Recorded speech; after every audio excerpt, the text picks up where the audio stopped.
Uno de los ejes de discurso histórico de Andrés Manuel López Obrador a lo largo de su extensa trayectoria política es su supuesto nacionalismo, es decir, la defensa de los orígenes patrióticos y soberanos. Incluso bautizó a su régimen como la Cuarta Transformación para estar a la altura de la independencia de México, la reforma estructural encabezada por Benito Juárez y la Revolución Mexicana y el fin de la dictadura de Porfirio Díaz. Hace algunos meses, la revista británica The Economist, perteneciente a la poderosa familia bancaria Rothschild, en sociedad con la familia Agnelli, accionistas principales de Fiat, publicó una nota al actual presidente de México. ¿Pero por qué? Buenas noches, sean nuevamente bienvenidos a su canal, Mundo Misterioso.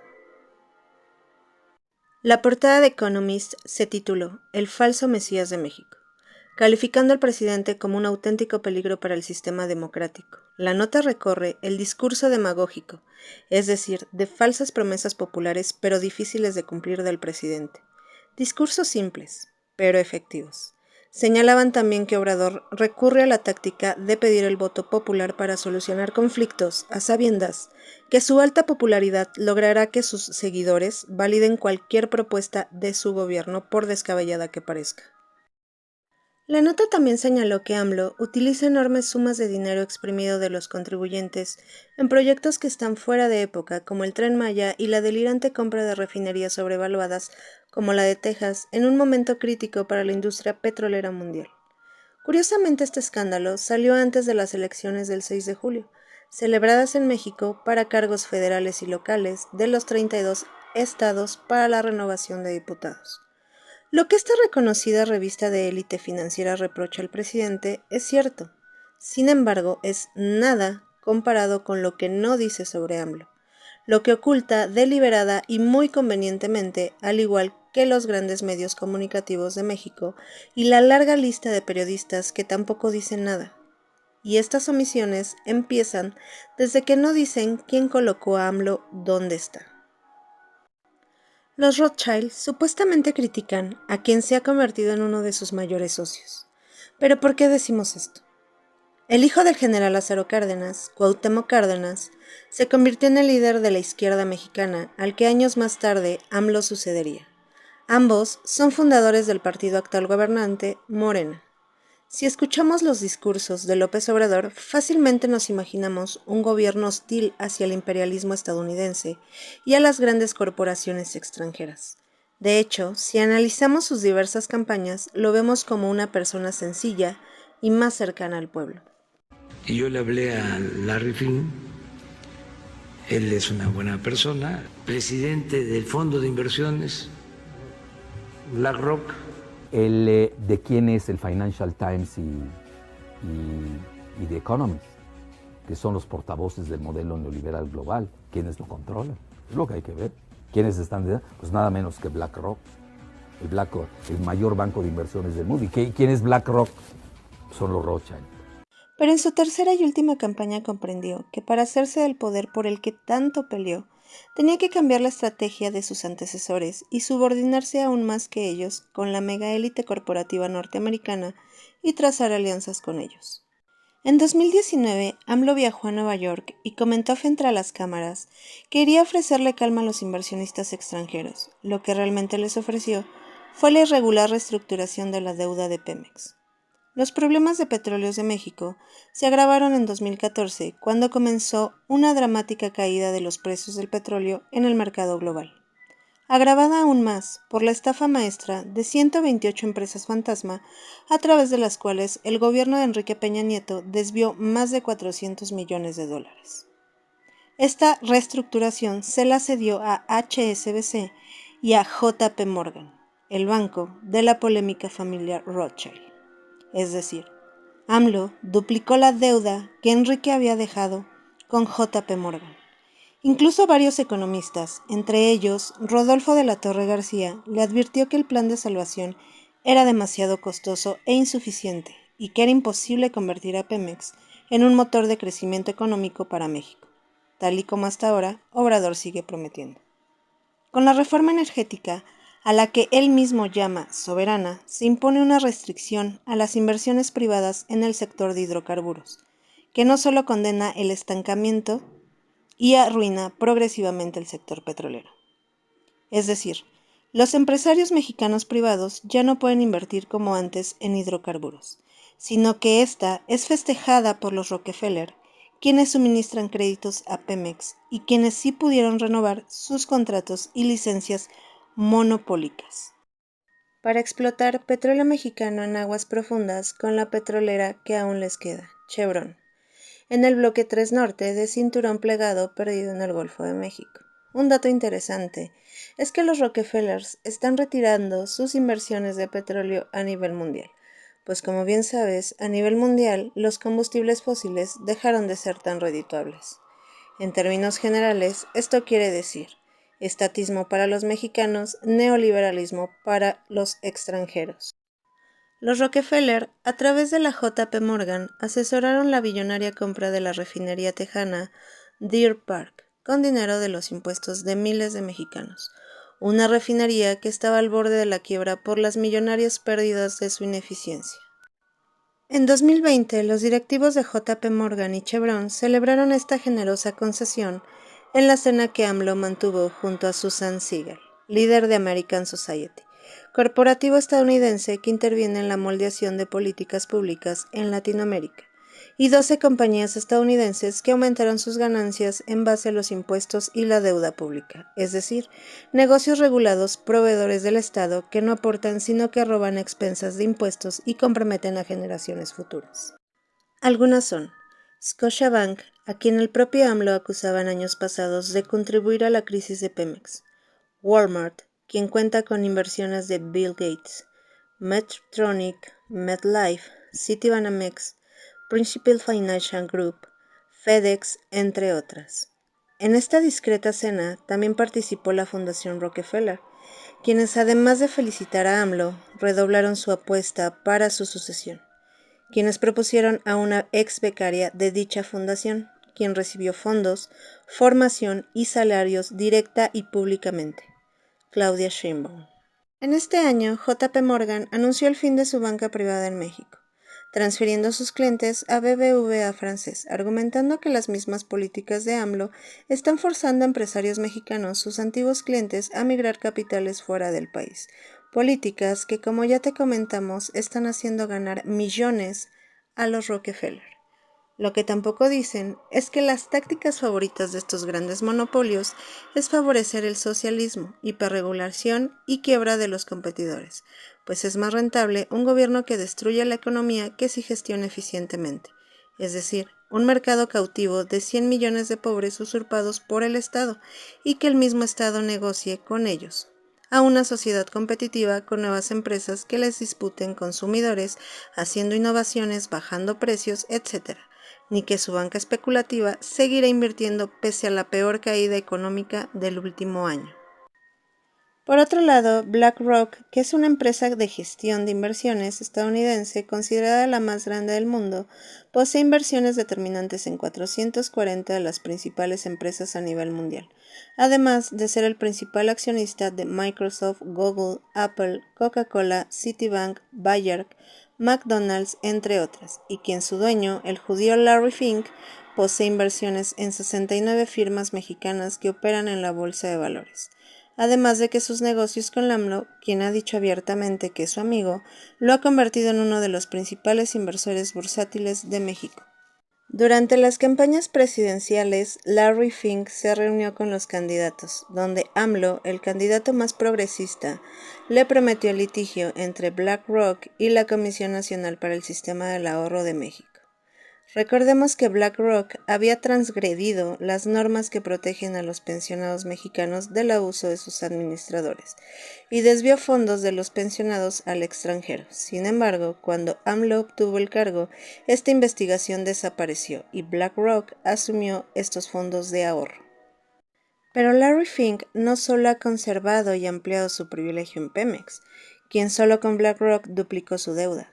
También presiona a las compañías bajo su órbita para que incorporen elementos de ideología de género y ecologismo catastrófico a sus propios productos, fiel al Foro Económico Mundial. se encargó de gerenciar el famoso Plan Marshall para América Latina que tanto les pidió AMLO el año pasado. Por otro lado, los datos del Banco Mundial también arrojaron que AMLO ha pedido más créditos durante su sexenio que Enrique Peña Nieto durante sus 6 años de gobierno, haciendo acreedores en un 90% a bancos y organismos relacionados de forma directa a Larry Fink. El Tren Maya, por su parte, cuenta con una construcción del tramo 5 Norte, que corresponde a 60 kilómetros desde el Aeropuerto Internacional de Cancún hasta la entrada de Playa del Carmen, que curiosamente fue otorgada este año a Sedena y Marina, y que no pueden hacerse públicas por tratarse de las Fuerzas Armadas de México. Y comentamos son curiosas, ya que el único postulante autorizado del gobierno de AMLO en la licitación era BlackRock de Fink. Además de esto, tiene inversiones en 12 proyectos energéticos, recordando que este proyecto no es meramente turístico, sino que forma parte de la infraestructura básica para la industria energética en el sureste. Es curioso que AMLO y Fink, que dicen estar en contra de las catástrofes medioambientales, aceleren la industria extractiva, deforestación de la selva y el riesgo de la sustentabilidad hídrica de la región, por beneficio de empresas que tienen antecedentes de corrupción y fraude y que los derechos de las comunidades que habitan ahí se han convertido en moneda de cambio. Pero esto no queda aquí, pues AMLO también le entregó al judío concesiones millonarias, como la modernización del Istmo de Tehuantepec y autorizó la adquisición del área de administración de activos de Citibanamex, violando las leyes antimonopólicas. Con esto, Fink se consolidó como el líder de la Bolsa Mexicana de Valores. Seguramente recordarás que el año pasado el presidente anunciaba que no habría cuarentena y que quería seguir el modelo de Suecia. Sin embargo, algunos días después anunciaba el cierre de pequeños y medianos negocios, así como el confinamiento de miles de trabajadores y estudiantes que mueven la economía mexicana, haciendo que ésta cayera 8.8%, lo que sería la peor contracción para el país desde la Gran Depresión. Sí, la peor caída económica de México en casi un siglo. ¿Pero por qué cambió drásticamente de opinión? La discreta venida de Soros, que pasó desapercibida por los principales medios de comunicación en México y que en el mismo AMLO tienen una guerra sucia, entre comillas, con él, hizo un ingenioso movimiento de ajedrez para la fundación de Bill y Melinda Gates, quienes también desestabilizaron a otros países como España, a cambio de frondosas líneas de crédito y bonos de deuda perpetua que comprometen al endeudamiento de cada mexicano. Aparte de esto, Enrique Peña Nieto le dejó un fondo de los ingresos presupuestales cuyo objetivo es tener de dónde echar mano para hacer frente a las obligaciones del gasto estatal, sin tener que endeudar al país. Alcanzaban la suma de 300,000 millones de pesos que desde el 2000 fueron acumulados para que este fondo de emergencia fuera creado. Por supuesto que sus antecesores echaron mano de este fondo. Sin embargo, tan solo en 2019 Obrador se gastó literal 150,000 millones y después del confinamiento 141,000 millones, dejando en el fondo solo 9,000 millones. Así es, la deuda exterior que AMLO ha generado no se debe en gran medida a su nefasto antecesor, sino a su mala administración y su despilfarro. Si bien Microsoft tenía inversiones significativas en México anteriormente, es durante este gobierno la más fructífera de la historia de Microsoft en América Latina, pues Microsoft invirtió $1,000 millones en software para su sexenio, y en 2020 AMLO se comprometió al pago de 300,000 anuales, es decir, al final de sexenio pagaremos $1,800 millones a Microsoft. Pero esto no es lo más preocupante, pues AMLO trazó una alianza inédita con Microsoft para modernizar monopólicamente los sistemas y bases de datos del gobierno federal, es decir, el acceso de información sensible de instituciones federales entregadas en bandeja de plata a Bill Gates, quien también provee a Daniel Tovar, coordinador del equipo de trabajo de comunicación digital de la presidencia, de un ejército de cuentas falsas para manipular los algoritmos de Twitter y YouTube y garantizar la homogeneidad morenista. en las redes. Aparte de regalar la totalidad de la información sensible en México que Gates ya gestiona, AMLO calificó de vergüenza el espionaje que realizó Enrique Peña Nieto con Pegasus en 2017 y 2018. Sin embargo, la Fiscalía General de la República, administrada por el morenista Gertz Manero, compró programas de espionaje por más de $5.6 millones entre 2019 y 2020. Con la firma paramilitar israelí Rayson Group. Curiosamente, la empresa mexicana que intervino entre Gertz Manero y Rayson Group fue la misma a la que recurrió Peña, Nexolink, que cuenta con inversiones minoritarias de Cascada Investment de Bill Gates. AMLO, por su parte, comentó que la oposición lo hizo para espiarlo a él y a su familia, y aunque Peña Nieto sí quiso integrar este sistema, fue AMLO quien lo logró. Pues AMLO ha propuesto, a través de la secretaria de Gobernación, Olga Sánchez Cordero, crear el Registro Nacional de Población, RENAP, para emitir una cédula de identidad nacional con datos biométricos de la ciudadanía, a través del INE que resguarda información de 87.3 millones de personas en el país, quien tiene en su poder huellas digitales y fotografías que también incluyen el registro ocular del iris. Pero el INE, el SAT y la SRE no solo cuentan con estos datos. Aparte de bancos y afores, empresas privadas como American Mobile, propiedad de Carlos Slim, quien tiene sociedades con Bill Gates, y AT&T, propiedad, entre otros, de BlackRock, quienes por medio de una línea telefónica y celulares obtienen la huella o rostro para desbloqueo de los mismos. Así es, AMLO impulsó el peor plan de espionaje masivo en México, quienes tuvieron importantes ganancias multimillonarias durante el confinamiento, recordando que durante este hubo un incremento masivo en la venta de celulares y computadoras, a la vez programas de oficina para la realización de trabajo y educación desde casa. Pero el Estado mexicano es vago al querer explicar qué problema quiere solucionar, entre comillas, con esta cédula de identidad. AMLO también permitió la entrada del Banco Digital de Soros, Ualá, entre otras, que ofrecen la bancarización de los más pobres y confinados para compras en línea, es decir, que por medio de operaciones bancarias que sí están fiscalizadas, el gobierno recauda impuestos al sector informal, algo que antes no sucedía, pese al declive económico, al creciente desempleo y el cierre de empresas. Un mes antes a la llegada del caldo de murciélago, Bill Gates invirtió en Chile, Argentina y Bolivia en litio, que representan casi el 80% en la reserva mundial de este mineral, y públicamente sugirió a AMLO la inversión para extracción de este mineral en México. Recordemos que el litio es el principal componente de baterías de celulares y computadoras y una promesa de energía renovable y cuyo valor se ha duplicado. Gates también auguró el fin del petróleo mexicano, lo que nos deja pensando si los problemas que están actualmente en Pemex han sido fruto del mal manejo de AMLO o de un plan de la coalición de energía renovadora de quien Bill Gates es dueño y comparte junto al creador de Amazon, Facebook, Soros, entre otros.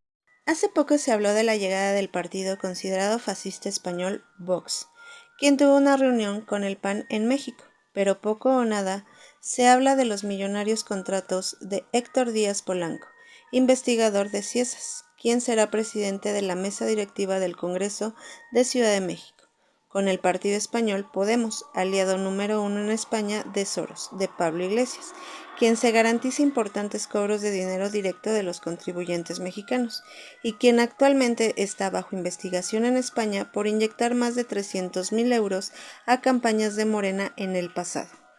La City Majors, de quien es auspiciada por Soros, en 2004 le dio el segundo lugar a AMLO como mejor alcalde del mundo, y en 2010 a Marcelo Ebrard, cuando fueron gobernadores del entonces Distrito Federal.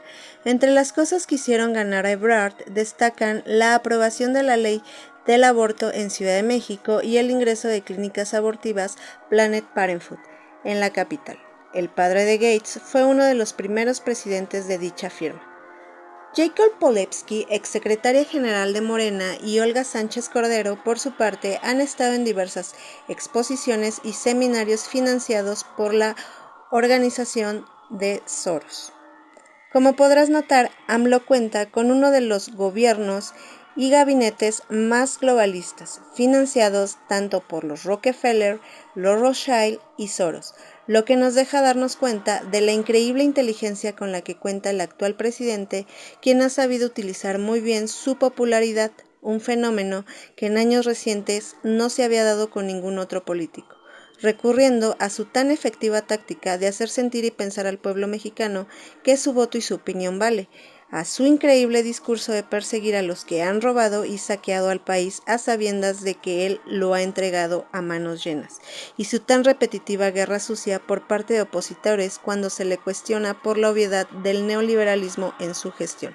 Así es, ha sabido ocultar muy bien sus proyectos, a sus socios, sus contratos, sus ganancias, viajando en avión comercial, no residiendo en Los Pinos y en general haciéndose pasar como amigo del pueblo y para el pueblo. Louis Dumont alguna vez dijo, la política es el arte de servirse de los hombres, haciéndoles creer que se les sirve a ellos. Pero ahora es tu turno de concientizar todo lo que México pasa actualmente. Déjanos saber tu opinión, no olvides darnos tu like y suscribirte a mi canal. Por el momento me despido, no sin antes desearles dulces pesadillas. Mi nombre es Adarza, hasta la próxima.